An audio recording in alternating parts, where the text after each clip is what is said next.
Welcome to This Explainer. Listen, if you've looked at the price tag of a new flagship phone recently and felt like you were staring at a month's rent, you are definitely not alone.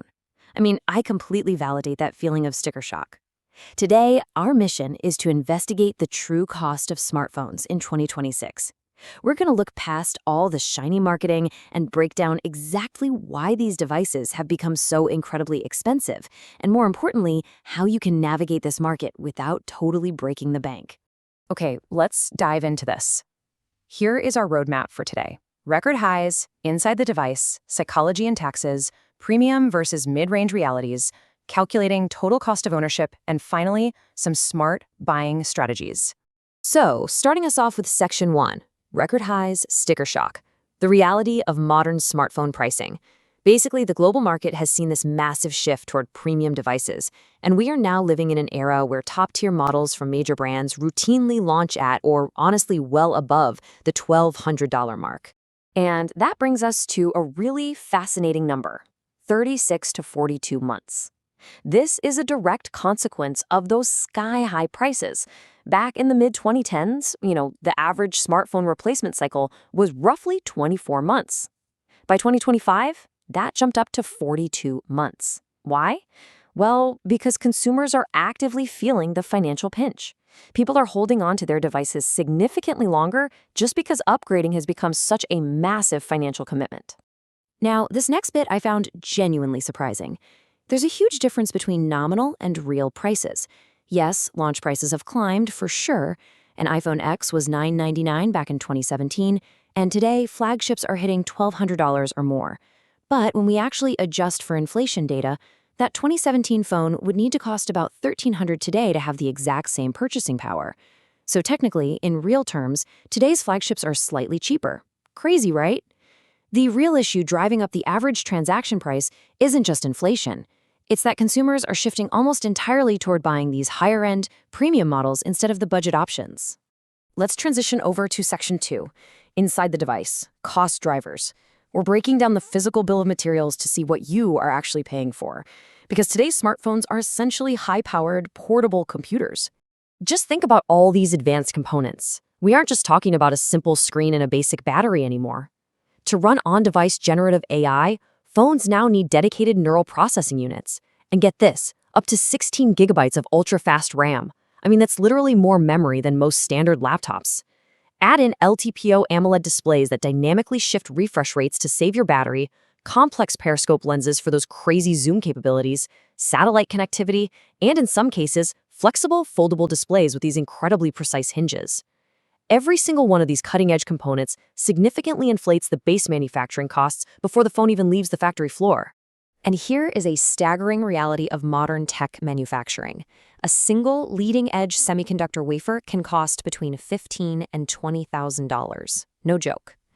When you combine this with global inflation, rising costs for raw materials like lithium and cobalt, and those incredibly fragile global supply chains, it becomes super clear why the silicon brain inside your phone carries such a massive premium. But hardware is really only half the story. Moving to Section 3, psychology, branding, and taxes, the invisible forces inflating your bill, now we're going to look at the business strategies and economic policies that ultimately dictate what you pay at the register. This brings us to a concept that completely changes how we view phone prices: premiumization. The global smartphone market is totally saturated. Almost everyone who wants a phone already has one. So instead of trying to sell more phones, manufacturers have pivoted. They focus on selling fewer devices at much higher prices to protect and grow their profit margins.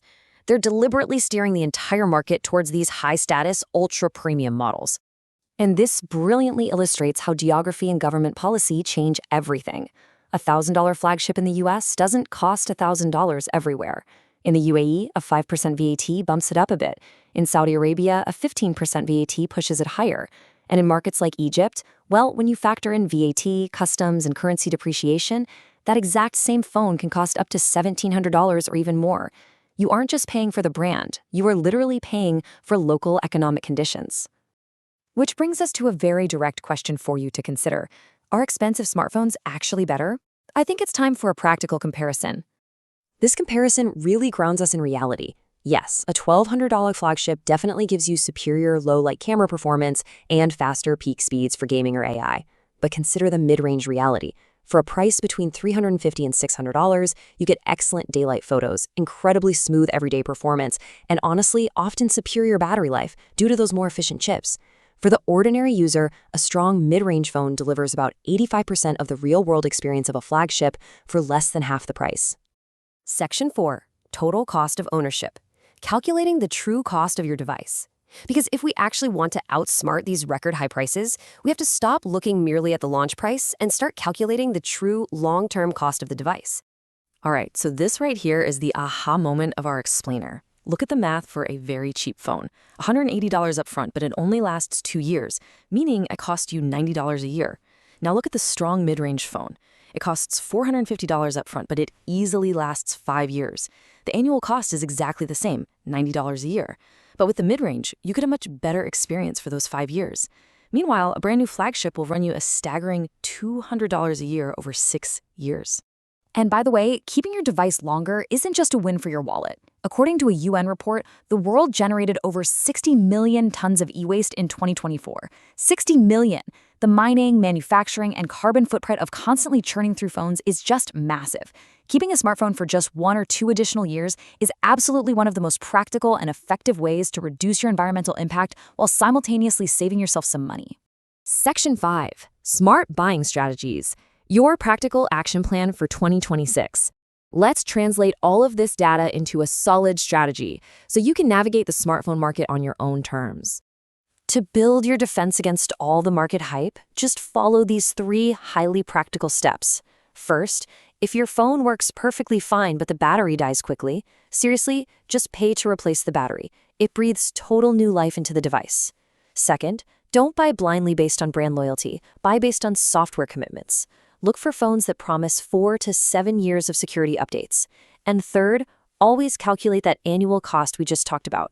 You literally do not have to participate in the constant expensive upgrade cycle. I really want to reiterate this as it is the absolute golden rule of smartphone purchasing today. Buy based on annual cost, not launch price. By prioritizing durability, repairability, and long software support over marketing hype and, minor camera upgrades, you take back control of your technology budget. The smartphone industry is definitely going to keep innovating, but you don't have to pay for every single innovation the second it hits the shelves. Informed decision-making really is the ultimate upgrade here. For more, visit our website, FDare Solution. So, before you blindly click buy on that shiny new $1,200 device, ask yourself, are you upgrading your life or are you just upgrading their profit margins? Thanks so much for joining me on this explainer. Keep questioning, and I'll see you next time.